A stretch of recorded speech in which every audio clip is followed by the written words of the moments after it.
Allez, cette fois-ci, on prend le temps de parler un peu d'argent. Entre nous, genre. Et démystifier certaines notions. Ouais, faut pas 50 000 € pour commencer à investir. Non, c'est beaucoup moins compliqué que ça. Faut surtout lever le tabou autour de l'argent. Pour encourager les gens à en parler entre amis, en famille, autour de nous, quoi. Bref, on a plein de trucs à raconter. Hello, hello. Hello. Comment ça va les filles? Ça va très bien, merci. Ça va, oui. Bienvenue dans un nouvel épisode de L'argent entre nous. Aujourd'hui, on va parler d'un petit sujet qui nous concerne un peu toutes les trois. On dit souvent que les parents subviennent aux besoins de leurs enfants, qu'ils financent leurs besoins, qu'ils s'occupent de leurs enfants, mais arrive un jour où parfois c'est l'inverse qui se produit. C'est pas le cas de tout le monde, mais c'est le cas pour beaucoup de personnes, de devoir un jour financer ses parents ou aider au financement de ses parents, s'occuper de ses parents. Donc aujourd'hui, on est avec Manuela et une invitée spéciale qui est Marie, qui va témoigner de sa situation personnelle. Je vais peut-être commencer par te demander de te présenter, me dire un peu quel âge tu as, si tu travailles, depuis combien de temps, etc. Ok, parfait. Bonjour à toutes les deux. Merci pour l'invitation. Donc je m'appelle Marie, j'ai 26 ans, bientôt 27, dans 2 jours en fait. Et je suis assistante de direction depuis maintenant 3 ans et demi. Donc j'ai été diplômée en 2021, fin 2021, et donc tout de suite après j'ai commencé à travailler. Et peut-être Manuela, toi aussi un peu pour du contexte. Oui, du coup, moi j'ai 26 ans, je suis project manager depuis 1 an et demi maintenant, et j'ai été diplômée en management en 2023, il me semble. Moi, je travaille dans la communication, c'est ma 3e année de travail. Et je pense que le point commun qu'on a toutes les trois, c'est qu'on vit encore chez nos parents. Oui. Voilà, ouais. Du coup, je vais aller dans le vif du sujet. Est-ce que vous donnez de l'argent à vos parents tous les mois? Et si oui, pourquoi? Oui, donc tous les mois, en effet, je donne.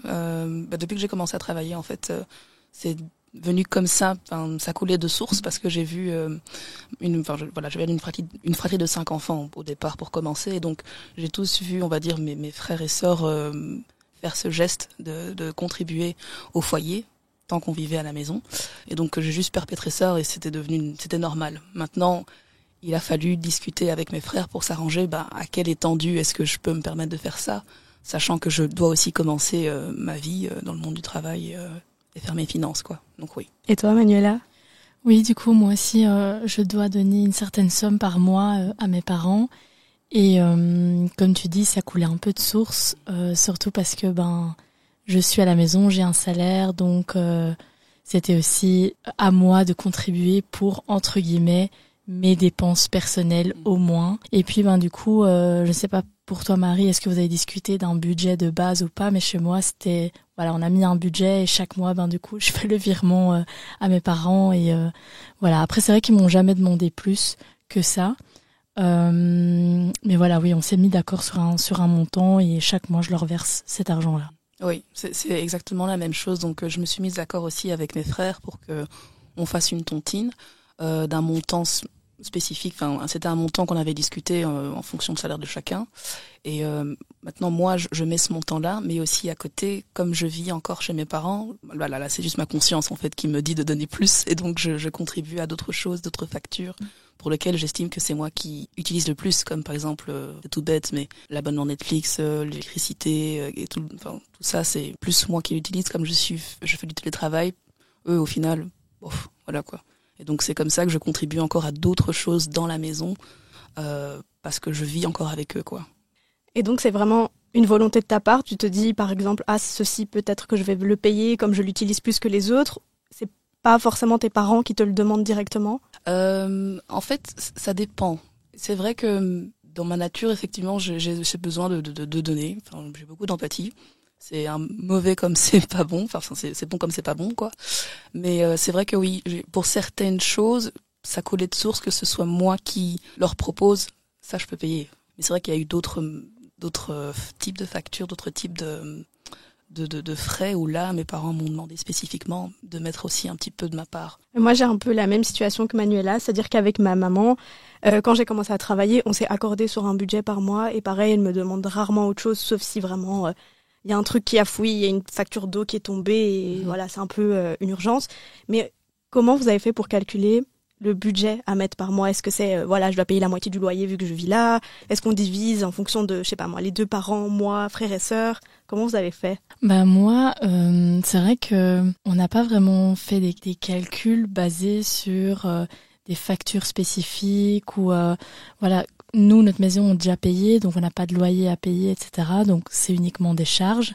Mais je pense que mes parents n'ont pas besoin de cet argent. Ils pourraient vivre sans. Mais ils voulaient me faire prendre conscience que j'ai encore de la chance d'être chez eux, que j'ai pas de loyer à payer et que du coup, je dois quand même contribuer d'une certaine manière. Et du coup, cet argent-là, peut aider pour les courses, pour, cette facture d'électricité, etc. Comme moi aussi, je fais du télétravail. Donc, ça me paraît aussi logique de donner cette somme-là. Après, honnêtement, je sais pas pour vous, mais c'est pas non plus excessif, de mon côté. Même si parfois, je me dis, quand même, avec cet argent-là, soit je pourrais, moi, le mettre de côté, soit, faire autre chose. Bon, du coup, moi, je sais pas, de votre côté, combien vous donnez, mais moi, je donne une histoire de 350 € par mois. Donc voilà, c'est pas excessif. Je veux dire, ça permet de payer l'une ou l'autre facture. C'est pas non plus, ça sauve pas des vies, quoi. Mais c'est aussi, je pense, pour me faire prendre conscience de ce que c'est d'avoir un chez-soi, qu'il y a des factures à payer, etc. Et donc m'habituer aussi à ma vie future, même si c'est vrai que 350 €, c'est une facture d'électricité et c'est tout, quoi. Je veux dire, c'est pas ouf, quoi. Pareil, de mon côté, on n'a pas fait des petits calculs au centime près, mais ma mère a essayé d'estimer plus ou moins ma part du loyer, de l'électricité, et on s'est accordé sur 500 € par mois, en fonction de ce que je gagnais et des charges de la maison et de ce qu'elle gagnait aussi. Mais toi, du coup, t'as des frères et sœurs. Ouais. Nous, c'est pas notre cas. Enfin, on a toutes les deux des frères et sœurs, mais ils sont beaucoup plus jeunes, donc ils participent pas encore. Enfin, ils ne travaillent pas encore, ils sont étudiants. Toi, c'est pas le cas. Comment vous faites, du coup, pour vous départager? Oui, donc en fait, voilà, donc moi je suis la dernière de la fratrie, donc et encore la seule qui vit encore chez les parents, donc eux tous en fait ils ont chacun leur foyer. Donc entre nous 5, on s'est arrangé sur que chacun mette 100 € pour que ce soit quand même une grosse somme, 500 pour les parents qu'on leur donne. Maintenant, des 100 €, moi, il y a encore ce que je paye dans la maison. Donc, si j'ajoute à ça les 100 €, donc au total, moi, ce que je donne, c'est 480, qui sort en fait de mon salaire. Je le sais parce que tous les mois, je budgète. Sans ça, je vois l'argent partir et ça m'énerve. Donc je suis devenue très maniaque et très minutieuse sur ça. Donc tous les mois j'ai ma paye, donc je budgète et je répartis tout ce qu'il faut. Et donc oui, j'arrive à ce montant-là de 480. Donc et je sais à quoi ça fait référence, quoi. Mais c'est vrai que pour mes frères, je donne ma part de 100 €. Ouais. Donc tes frères, même s'ils ne sont plus à la maison, ont ce devoir de participer encore pour les dépenses à la maison, si je comprends bien. Oui, je ne sais même pas si pour eux ils le voient comme un devoir, c'est plus comme une responsabilité de leur part, okay. De ne pas non plus trop que ça retombe trop sur moi non plus, comme je suis encore celle qui vit avec mes parents. Parce que il faut savoir que mes parents, mon papa est retraité, ma maman elle est à l'approche de la retraite, donc c'est aussi pour éviter que ça retombe trop lourdement sur moi, et aussi parce qu'ils savent très bien que si je pouvais donner mon salaire, je le donnerais tout, mais c'est mauvais, c'est très mauvais, c'est très, très, très mauvais. Est-ce que c'est par empathie ou est-ce que peut-être tu te sens redevable de tes parents, tu te dis que tu dois leur donner? Les deux. C'est spécial comme sentiment en fait, parce que oui, c'est par empathie d'abord, parce que faire ce qu'ils ont fait, parce que je suis pas juste fille d'immigrés, je suis immigrée moi aussi, donc le parcours en venant ici dans un autre pays, etc., je le connais, donc c'est par empathie du fait que c'est dur de faire ça, surtout avec 5 enfants, j'imagine pas, je pense même pas que je pourrais le faire moi aussi un jour, hors de question. Mais aussi, parce que je me sens redevable par rapport à ça, quoi. Je trouve que l'empathie rejoint, on va dire, le fait d'être redevable, quoi. Pour moi, les deux vont de pair. Maintenant, c'est savoir trouver l'équilibre sain. C'est ça. Et ne pas retomber dans tout ce qui est malsain, c'est que tu dois, alors que c'est quand même mon argent à la base. Oui, et puis que du coup, tu dois construire aussi Exactement. Ton capital, ton avenir, etc. Ouais. Et ça peut parfois te mettre un gros frein. Je veux dire, 480 € par mois, c'est quand même une somme. Ouais. Je veux dire, on est au début de nos carrières, donc on gagne pas non plus énormément. C'est quand même un beau budget. La plupart des gens, aujourd'hui, je pense, mettent environ 500-600 € par mois avec un salaire de environ 2000-2002, s'ils ont un loyer à payer, etc. Donc, cet argent-là, tu ne peux pas le mettre de côté, tu ne peux pas investir. Ça te freine, je pense, d'une certaine manière. En effet, oui, c'est de l'argent que je ne vois pas. Enfin, certes, ça va dans la maison, etc. Mais encore une fois, c'est pas ma maison, c'est la leur. Donc, c'est clairement quelque chose que je ne vois pas me retomber clairement. Donc c'est très difficile après de mettre ça de côté et de gérer le reste de mon salaire pour moi, on va dire. Maintenant voilà, j'y arrive, mais c'est vrai que c'est pas marrant. Franchement, c'est pas marrant quand je vois d'autres camarades avec qui j'ai étudié qui ont beaucoup plus de facilité, qui n'ont pas dû faire ce que moi j'ai dû faire comme choix, etc. Sur ce coup-là, ça c'est vrai que c'est ça un petit peu le revers, c'est vivre avec. Je vais rebondir un peu sur ça parce que je sais pas si ça vous est déjà arrivé, mais à moi oui, de vous sentir un peu jalouse des autres. Tu vois, tu termines tes études, tu commences à travailler, tu gagnes plus ou moins la même chose que tes potes, sauf que eux ils économisent beaucoup plus que toi, et puis beaucoup d'entre eux même reçoivent de l'argent. Leurs parents ont fait des petits comptes d'épargne, des livrets enfants, etc.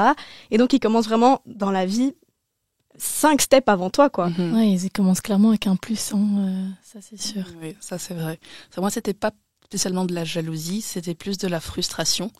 J'étais frustrée de me dire, purée, bon, tant mieux pour eux, hein, mais moi, voilà, je dois carburer, enfin, je dois faire 2 fois plus d'efforts parce que, j'ai pas mes parents. Je sais que mes parents ne pourront pas me soutenir, en fait, dans les choix que je veux faire. Et donc, c'est encore plus dur parce que je dois non seulement avoir une certaine discipline, je dois être un petit peu dur avec moi-même, ce que je ne conseille pas du tout parce que parfois on craque. mais savoir aussi trouver la balance entre se faire plaisir, quoi. Moi, j'ai un exemple tout concret. C'est lorsque j'ai eu mon diplôme, j'avais une camarade de classe où ses parents lui ont offert une voiture. J'étais là, et pas n'importe laquelle, hein, une Fiat 500 là. Ouais. C'est cher ces voitures-là, il faut pas croire. Mais... Donc c'était vraiment une belle voiture, quoi. Et je me dis, même moi, pour passer mon permis, j'ai dû sortir 2500 pour passer mon permis, quoi, de ma poche. Je savais que maman et papa ne seraient pas en mesure de prendre ça en charge, quoi. Ça forge, mais ça blesse quand même aussi de se dire que voilà, faut donner plus. J'ai une petite question parce qu'on est toutes les trois en train de dire que du coup on ne peut pas économiser autant qu'on aimerait parce qu'on doit participer au foyer, etc. Et pourquoi on vit encore toutes les trois chez nos parents alors?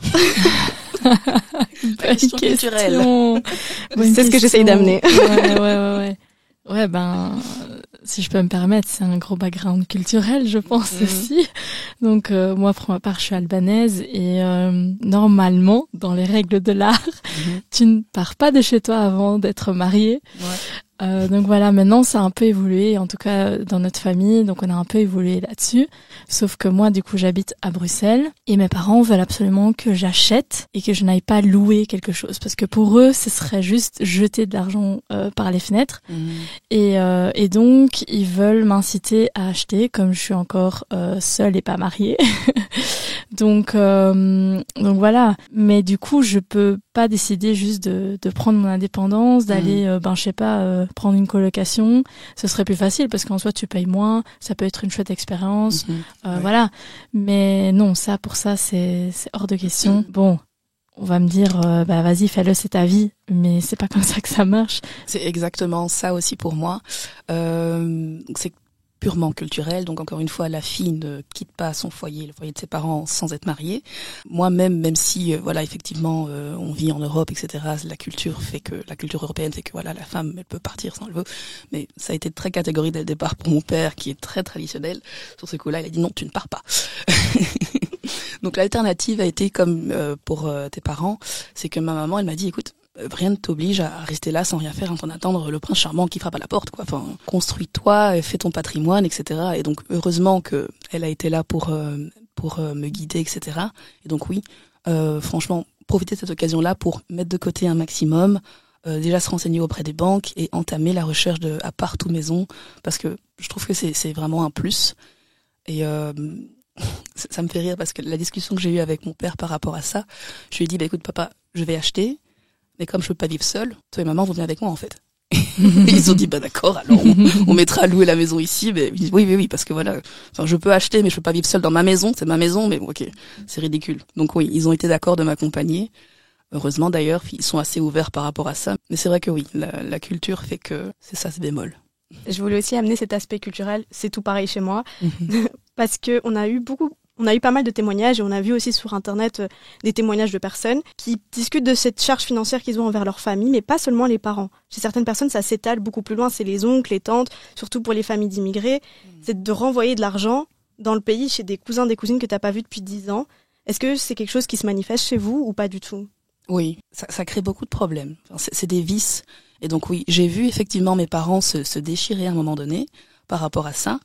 Et donc il a fallu mettre une barrière. Parce que c'est vrai que c'est sans cesse, c'est non-stop. Et j'ai envie de dire, c'est toujours les mêmes personnes à qui on envoie. Il dit, bon, il a l'air de survivre, voilà. Moi, de base, je suis assez, bon, je vais peut-être être méchante à vos yeux, mais si c'est pas mes parents, je donne pas. Je vois pas l'intérêt, je les connais pas. Pas ça méchant. Moi non plus. Mais voilà, c'est vrai que oui, c'est un truc strict que je me suis mise. Je sais pas par rapport à mes frères, j'en ai pas encore discuté avec eux. Je sais que eux, pareil aussi, c'est niette. Parce qu'ils ont femme et enfant, eux, forcément. Mais moi, qui suis seule, je ne veux pas que ce soit une excuse. En fait, j'ai dit non. Si c'est pas maman, c'est pas papa, m'en fous. Mais on t'a déjà demandé? On m'a déjà demandé. Okay. Ouais, on m'a déjà demandé. Et ça fait très mal de dire non. Parce que bon, c'est quand même sa famille, enfin, c'est quand même son cousin, même si on le connaît pas, on l'a jamais vu. Mais voilà, on a le même nom de famille. C'est ça. Mais voilà, non, c'est une barrière que je me mets, en fait. Sinon, mon argent, plus du tiers, en fait, ça ne part même pas chez moi, en fait. Mais je voulais rebondir là-dessus parce que moi, de mon côté, on n'a pas trop ce truc d'envoyer l'argent, etc. À la famille. Mais ça a déjà créé plusieurs fois des discords, je veux dire, au sein de la famille parce que un tel n'envoyait pas, ou alors il y en a qui ont dit non. Enfin voilà, il faut savoir que les gens qu'on a laissé, enfin pas moi personnellement, mais qu'on a laissé derrière, je veux dire mes parents, mes grands-parents, etc. Ils pensent tellement que la vie ici est facile et que l'argent pousse sur des arbres et que nous on se casse pas le derrière pour avoir tout ça, et donc c'est trop facile pour eux quoi. Et puis ils sont là, j'ai ma voiture qui est cassée, il me faut de l'argent, mon fils a besoin d'aller à l'école, j'ai besoin d'argent. Et t'es là, mais on a tous besoin d'argent en fait. Vraiment. Et nous aussi on travaille pour que nos enfants aillent à l'école, pour que ma voiture soit réparée le lendemain. Enfin je veux dire, il y a un moment donné on peut pas sauver le monde quoi. Il y a aussi un peu cet imaginaire de ils sont en Europe, donc ils ont beaucoup d'argent. C'est ça. Moi je l'ai beaucoup vu dans ma famille où je viens pas d'une famille extrêmement pauvre au Maroc et ils vivent confortablement, ils sont pas aisés, mais c'est la classe moyenne. Mais vraiment dans l'imaginaire de la famille, c'est parce qu'on est en Europe, on y a le double de leur salaire, le triple. Ouais, voilà, ça et tombe du coup, du ciel, quoi. Ouais. Mais ça, j'ai eu de la chance que mes parents, ils ont mis des limites dès le départ. Non, d'abord nos enfants, d'abord notre foyer, et on va pas commencer à envoyer de l'argent partout parce que ça va pas aller. Je sais que pour mes parents, ça a été très difficile parce que, encore une fois, culturellement, mes parents sont les aînés de leur famille. Donc, c'est ça, en fait. Donc, ils ont pas pu dire non, mais mettre un frein en disant non, mes enfants d'abord, malheureusement. Et heureusement d'ailleurs, j'ai envie de dire heureusement qu'on a dû fuir chez nous, mais dans ce sens-là, le fait qu'on soit en Europe, je pense que la distance a fait que aussi ils n'ont pas pu nécessairement nous atteindre. J'imagine pas comment la vie aurait été si on ne serait resté, en fait, dans mon pays d'origine. Et savoir que mes parents, les deux aînés de leur famille respective, n'auraient pas eu cette vie-là, tant mieux. Mais voilà, mais c'est vrai qu'il y a aussi un petit peu, enfin je ne sais pas chez vous, mais il y a un peu une ingratitude quand même de leur part, dans le sens où c'est normal en fait qu'on donne, c'est normal. Parce qu'on est de la famille, voilà, c'est la famille, tu refuses pas ta famille, c'est ça. etc. Sinon t'es méchant, tu nous réunis, etc. Mais ça tombe pas du ciel. Est-ce que eux donneraient si nous on avait un problème? Ah bah non. La grande question. Mais non, parce que eux n'ont pas assez, ils ont jamais assez. Oui, c'est jamais assez. Ils doivent réparer la 4x4. Est-ce que le fait de contribuer financièrement aux charges financières de votre foyer, ça a fait que les discussions autour de l'argent étaient beaucoup plus ouvertes chez vous? Est-ce que du coup, vous parlez ouvertement d'argent avec vos parents, avec votre famille proche? Pour moi, pas spécialement. Chez moi, l'argent, c'est quand même un tabou. Comme je l'ai déjà dit dans un des épisodes, chez moi, je sais pas ou je sais pas combien mes parents gagnent, combien est-ce qu'ils mettent de côté, comment ils organisent leur budget, leurs finances, etc. On m'a jamais appris à faire ça, et on m'a juste dit économise, mets d'argent de côté. Et t'es là en mode ok, combien, comment, je savais pas, est-ce que je pouvais faire plusieurs comptes épargne, est-ce que j'ai une épargne vacances, une épargne maison, j'en sais rien. Donc j'ai dû apprendre tout par moi-même, et donc pas facile d'ouvrir la discussion. Là aussi c'est envoie-moi l'argent chaque mois, tes 350 €, tu me les envoies, et puis je sais pas ce qu'il en fait de cet argent, je sais pas quelle facture il paye avec. Enfin, j'aurais bien aimé savoir où va mon argent en fait. Bah oui. Voilà, comme ça peut-être j'utilise plus la télé, tu vois, j'en sais rien. Mais non, du coup, honnêtement, ça n'a pas totalement ouvert les discussions à la maison au niveau de l'argent. Ouais, pareil, c'est un peu flou. En tout cas, avec mes parents, c'est encore très flou. Je sais pas trop où va l'argent que je donne, même si je dis que ça va là. Mais au final, je sais pas vraiment où est-ce que ça va. Et c'est le même point de vue que de mes frères. Je pense aussi que quand ils donnent, ils savent pas trop où est-ce que ça va. C'est ça un petit peu qui est un petit peu dérangeant, c'est de ne pas savoir où ça va. Mais du coup, au niveau de la transparence, je le suis plus avec mes frères que je le suis avec mes parents. Ça, c'est clair que même mon salaire, je ne le dis hors de question que mes parents le sachent, quoi.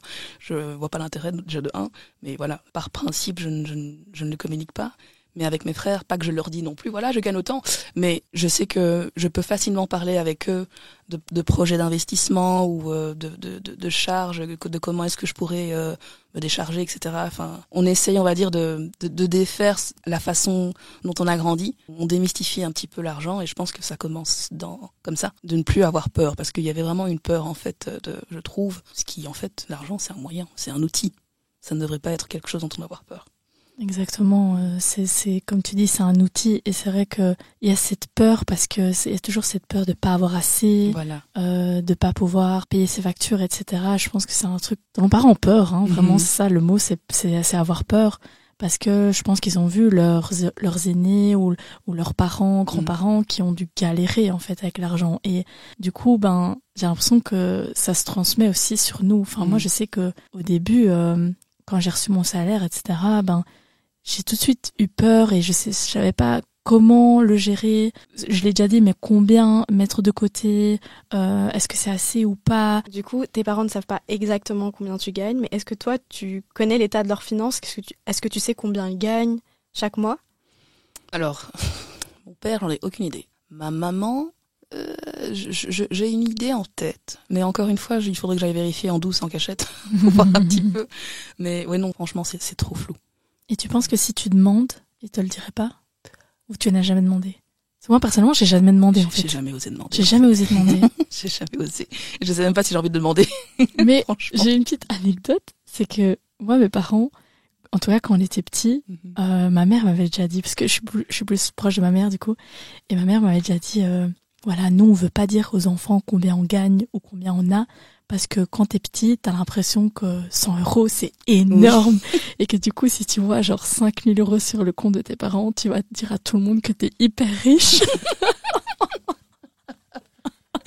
Et du coup, mes parents m'ont toujours dit, nous, on va jamais dire à nos enfants combien on a parce que ça leur paraît énorme. J'ai dit, oui, ok, peut-être quand t'as 10 ans. Mais là, j'en ai 26. Oui, je pense que je connais un peu la valeur de l'argent. Mais ouais, du coup, c'est resté un tabou, quoi. Ouais. J'ose pas franchir cette ligne de demander. Pareil. Je trouve ça fou, ce paradoxe entre vous aidez toutes les deux financièrement vos parents, vous êtes mis d'accord sur des montants, mais vous avez aucune idée de s'ils en ont vraiment beaucoup besoin ou s'ils sont larges, s'ils sont serrés. Et toi, par contre, je pense que c'est différent. Je pense que tu connais très bien les finances. Je pense que c'est différent parce que je vis juste avec ma mère et on a toujours été très très proches. Et du coup, oui, je sais exactement ce qu'elle gagne, elle sait exactement ce que je gagne. Enfin, c'était pas en mode tu gagnes combien je vais pouvoir gratter. C'était juste quand j'ai eu mon premier contrat, je lui ai montré, elle reliait avec moi. Enfin, je sais combien notre loyer, à combien est notre loyer, combien on paye d'électricité. Je suis très au courant. Mais je pense que c'est aussi le fait que on a vécu à deux. S'il y avait mon père à la maison, et plein de frères et sœurs, je sais pas si ce serait la même chose. Oui, peut-être le fait que vous êtes à deux, donc la proximité fait que c'est plus facile de sourire, quoi. Moi, c'est vrai que je suis un peu plus proche de ma maman que de mon papa. Voilà, proximité fait que, voilà, les deux seules femmes, forcément. Mais c'est vrai que j'ai eu plus ou moins une idée lorsque j'avais accompagné un rendez-vous. Enfin, je ne sais même plus pourquoi, j'étais toute petite. Mais je suis restée sur ce chiffre-là. Maintenant, je ne sais pas si en grandissant, ça a augmenté ou pas. Mais c'est vrai que ce chiffre-là, maintenant, je sais que moi, mon salaire, je l'ai dépassé. Je sais que je l'ai dépassé. Mais je pense que oui, je lui avais même dit, au final, maman, je sais pas trop combien tu gagnes, j'ai un chiffre en tête, mais je l'ai dépassé. Voilà, c'est la seule fois où j'ai osé lui dire combien est-ce que je gagnais plus ou moins pour lui dire, voilà, j'ai plus que ton salaire. Est-ce que le moment où tu te rends compte que tu gagnes plus que ta maman, qui elle travaille depuis beaucoup plus longtemps que toi, est-ce que t'as pas un petit sentiment de culpabilité de... Grave. Parce que je me suis dit, mais comment est-ce qu'elle fait pour élever 5 enfants avec ce salaire-là? Je m'élève pas seule. Moi, je me dis, moi-même, avec mon salaire toute seule, je suis là, je galère. Mais oui. Comment t'élèves des enfants avec ça? Donc ça, oui, c'est même inquiétant. Tu te dis, waouh, en fait, qu'est-ce que je fais? Il y a que moi, en fait. Mais... ouais, non, c'est trop spécial. Ouais, non, ça fait quelque chose quand même de se dire, waouh. Ouais, je viens de commencer et en fait, je gagne déjà beaucoup plus que ma mère qui travaille depuis je sais pas, ma mère, elle a travaillé pendant 15-20 ans et elle Mhm. gagne toujours pas la Oui. même chose que moi, quoi. Bah oui, voilà. Donc c'est hyper frustrant. Et après, je veux dire, ils ont tout fait pour qu'on y arrive et pour Mhm. qu'on arrive à avoir plus qu'eux. Donc en soi, ils ont réussi leur défi, on va Voilà. dire. Et je pense qu'ils sont aussi hyper fiers de nous à ce niveau-là et qu'ils sont contents pour nous. Mais c'est vrai que pour moi, parfois, c'est hyper frustrant et je suis là en mode, mais je sais pas, trouve un autre job, maman, c'est pas possible. Tu gagnes autant alors que moi, je viens de commencer et allez, je gagne plus que toi. Mais malheureusement, quand t'as pas fait d'études, quand t'as été ouvrier ou ouvrière Mhm. toute ta vie, t'as pas beaucoup de perspectives d'évolution, Voilà. même au niveau salaire, quoi. C'est ça. On en a parlé avant de tourner cet épisode de podcast. Et je voulais voir si, Manuela, toi aussi, ça t'est déjà arrivé. On a discuté de shopping et du fait que quand on fait du shopping, qu'on achète des trucs qui coûtent plus cher que nos habitudes, mais on culpabilise à mort. Et souvent, on cache ce qu'on achète, ou on ment sur les prix. Grave. Grave. Mais Moi, j'enlève abusé. 50, 100 euros à chaque fois que j'achète un truc. Je dis, ah non, j'ai acheté ça 30 euros. Mais après, ma mère, elle me dit, achète-moi un aussi. Oui, oui, oui. Non, Je peux pas. je peux pas. Non, il y avait plus. C'est sold out. Oh, punaise. Mais oui, non, mais voilà. Même après presque 4 ans, j'ai encore le jeans que je porte maintenant, je l'ai pris chez Massimo Dutti. J'ai tremblé, quand j'ai donné ma carte. Et j'ai vite caché le sac quand je suis rentrée à la maison, mais je sais même pas si un jour ce sentiment-là va me quitter ou, mais oui, c'est dingue, quoi, faire. En fait, parce que je pense qu'il y a aussi ce truc de se dire que nos parents se sont tellement restreints sur tout.